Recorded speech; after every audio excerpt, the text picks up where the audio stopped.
चलो अब हम कक्षा 12 के एक जो चैप्टर पहला मानव भूगोल परिचय के बारे में पढ़ेंगे।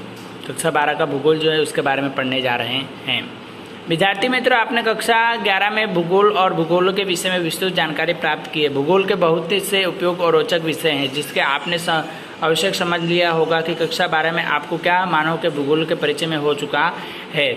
अब हम देखें तो भूगोल के पृथ्वी के संदर्भ में पृथ्वी के अनुसार अध्ययन करने वाले विज्ञान है। सभी प्राकृतिक विज्ञानों अथवा तो समाज के विज्ञानों के वास्तविकताओं को जानने के उद्देश्य से ध्यान में रख के है। भूगोल के यथार्थ को समग्र स्वरूप में समझने की कोशिश करते हैं। भूगोल का ज्ञान दो अभिगमों से प्राप्त होता है, जैसे पद्धतिसर और अभिगम के आधार के ओर से और प्रादेशिक अभिगम के आधार के ओर से। मानव भूगोलों के पद्धतिसर अध्ययन की विषय शाख है जिसमें के मानवीय और प्रकृति के बीच लगातार परिवर्तनशील की प्रक्रिया जो सांस्कृतिक लाक्षणिक रूप से उनका अध्ययन, मतलब इसको दो तरीके से हम जान सकते हैं। आपको बताया कि पद्धति सर और एक क्या प्रादेशिक सर से जान सकते हैं। इसमें क्या विषय शाख होती है उसके बारे में होता है। विषय शाख के रूप में गिना जाता है जो प्रकृति में लगातार जो परिवर्तन होते आते हैं उसके बारे में दिए होते हैं। 12वीं शताब्दी के उत्तर के 18वीं शताब्दी के अवधि को अवशोषण युग कहा जाता है। इस अवधि के दरमियान विशेष अलग अलग प्रदेशों में विस्तृत खोज यात्राओं के द्वारा जानकारी विभिन्न एकत्रित की गई। बल्कि इसके सभी अलग अलग जो जितनी भी जानकारी थी सारी जानकारी अलग अलग एकत्रित नक्शा निर्माण कार्य विकास हुआ, मतलब नक्शा बनाया गया। भूगोलोवेत्ताओं को प्राप्त जानकार को विभिन्न ढांचे में विकृत किया, मतलब विभिन्न प्रकार के ढांचा जो उसको बनाए गए जिसके परिणाम स्वरूप भूगोल के विषय में उद्भव हुआ। और बॉर्डर के वेरिएंट की पुस्तक जियोग्राफी जर्नलिस्ट के में भूगोल के दो भागों में बांट दिया गया, मतलब दो प्रकार के भूगोलों में इसको क्या बांटा गया है। एक तो सामान्य भूगोल, दूसरा विशिष्ट भूगोल। दो प्रकार के भूगोल बताए। समान रूप से समग्र विश्व के एक इकाई के प्रदेश और उनके मानव जीवन का अध्ययन किया गया है। मानव के किस तरह से जीवन व्यापार करते हैं। आगे देखें तो पृथ्वी के मानव के जीवन का एक विकास हुआ है। मानव के मूलभूत आवश्यकताओं को भोजन, कपड़ा, निवास की ये परिबल असर पर होती है।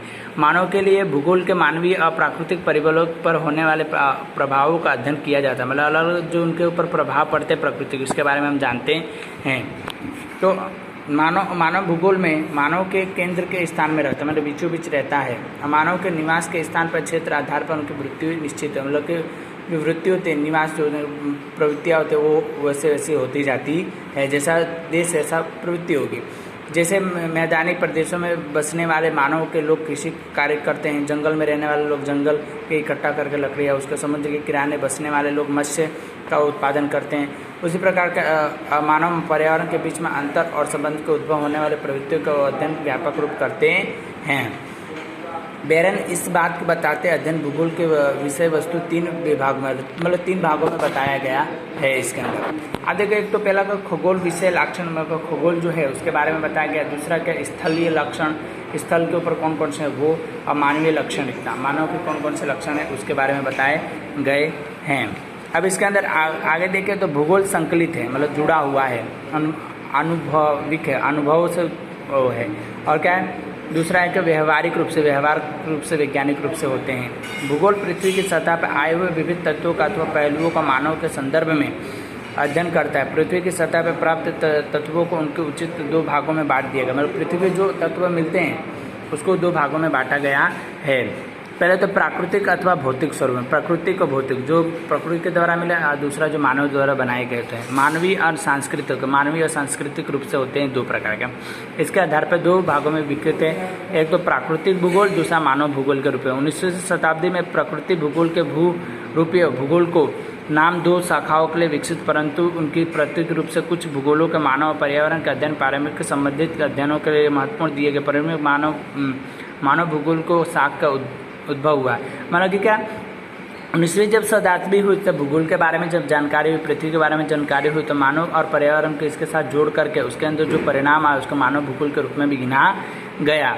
ओके, निवास ग्रह, मतलब जहाँ हम घर बना के रहते हैं वहाँ पृथ्वी के अध्ययन के मानव भूगोल के प्रथम सोपान था, मतलब प्रथम बातें थी। मानव 3 अधिक तत्वों को जानते हैं, जैसे प्राकृतिक मानव जगत के बीच, प्रकृति जो मानव जगत के बीच रहती है वो, और मानव और प्रवृत्ति के स्थानीय वितरण के इन प्रवृत्तियों में होने वाले पिछले कारण है। विश्व के अलग अलग क्षेत्रों सामाजिक आर्थिक वित्त अध्ययन किए गए हैं। मानव सभी विकास के गतिविधियों का भौतिक पर्यावरण का असर होता है। जितनी भी गतिविधियाँ तो उस पर सब उसका असर होते हैं। वह भौतिक पर्यावरण के समान अनुकूल विविध सांस्कृतिक पर्यावरण की रचना। मानव पर्यावरण के बीच आंतरिक संबंध होते हैं, मतलब कि आंतरिक संबंध होता है। प्राकृतिक तत्वों के लिए मानव जीवन के लिए संबंधित सांस्कृतिक पर्यावरण उद्भव और कारण के विश्व के अलग अलग प्रदेशों में सामाजिक, आर्थिक, मानवीय, सांस्कृतिक आदि आर्थिक प्रवृत्तियाँ भी पहलू के मानव को भूगोल को रखती है। मतलब सामाजिक हो, आर्थिक हो, सामाजिक हो, कोई भी चीज़ हो, ये सारी प्रवृत्तियाँ का भूगोल पर निर्भर, जैसा देश हो तो वहाँ पे ऐसे कार्य होते रहते हैं। दोनों समग्र दृष्टि से समझने के लिए मानव भूगोल है। इसके प्रस्तुत फ्रेंच भौगोलिकवेत्ता जी ब्रुइन्स ने मानव के भूगोल की व्याख्या दी थी कि मानव भूगोल में ऐसे तत्व आवश्यक होते हैं जहां मानव की क्रिया प्रतिक्रिया प्रभावित करता है। क्रिया और प्रतिक्रिया को दोनों को ही प्रभावित करता है, इसके बारे में उन्होंने बताया है। आगे देखें तो एस्ट्रॉन, ब्लॉक और हल्बो जैसे विद्वान में इतिहास के भूमि के असर को महत्वपूर्ण बताया हुआ है। इससे पश्चात रेजेट कुमार में भौतिक पर्यावरण को क्रियाकलाप जिसके प्रारंभ ही समझाया कि इन विद्वानों का विचार स्पष्ट हुआ कि मानव भूगोल का मानव के वातावरण के बीच संबंधित प्राधान्य जन के लिए मानव भूगोल के एक गतिशील विज्ञान है, जिसके लिए भूगोल के विषय में समय के स्थान वृत्ति विस्तार हो रहा है, जिसे मानव भूगोल के आधार पर जानकारी दे सकते हैं। बस आज के लिए इतना ही।